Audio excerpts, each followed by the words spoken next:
മഹാജ്ഞാനം 5-ാം അധ്യായം 1 മുതൽ 7 വരെ തിരുവചനങ്ങൾ. വരക്കുമുർ. അപ്പോൾ പുണ്യവാനോ അവനെ ഉപദ്രവിക്കുകയും അവൻ്റെ പരിശ്രമങ്ങളെ നിരസിക്കുകയും ചെയ്തവരുടെ നേരെ മുമ്പിൽ മഹാധൈര്യത്തോടെ നിലകൊള്ളും. അവർ അവനെ കണ്ട് മഹാഭീതിയിലാകും.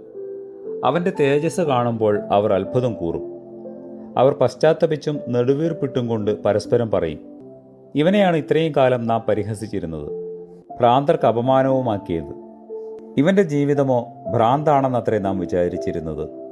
അവൻ്റെ മരണം ബഹുമാനമില്ലാത്തതെന്നും നാം വിചാരിച്ചു. ഇവനിപ്പോൾ എങ്ങനെ ദൈവത്തിൻ്റെ മക്കളുടെ കൂട്ടത്തിൽ ഗണിക്കപ്പെട്ടു? അവൻ്റെ അവകാശം വിശുദ്ധന്മാരോടുകൂടെയും. നാം സത്യമാർഗത്തിൽ നിന്നും തെറ്റിപ്പോയിരുന്നു. നീതിயின் ശോഭ നമ്മെ പ്രശോഭിപ്പിച്ചില്ല. സൂര്യൻ നമുക്കായി ഉദിച്ചില്ല. നമ്മുടെ വഴികൾ പാപങ്ങളും നാശവും കൊണ്ട് നിറഞ്ഞിരുന്നു. ആരും നടന്നിട്ടില്ലാത്ത വിജന പ്രദേശത്തിലൂടെയാണ് നാം സഞ്ചരിച്ചത്. ദൈവത്തിൻ്റെ വഴി നാം അറിഞ്ഞില്ല. കരുണയുള്ള ദൈവമേ, ഞങ്ങളുടെ ഈ നോമ്പിൽ നിന്റെ വരങ്ങളും സഹായങ്ങളും ധാരാളമായി ഞങ്ങൾക്ക് ചൊരിഞ്ഞു തരണമേ. ആമേൻ.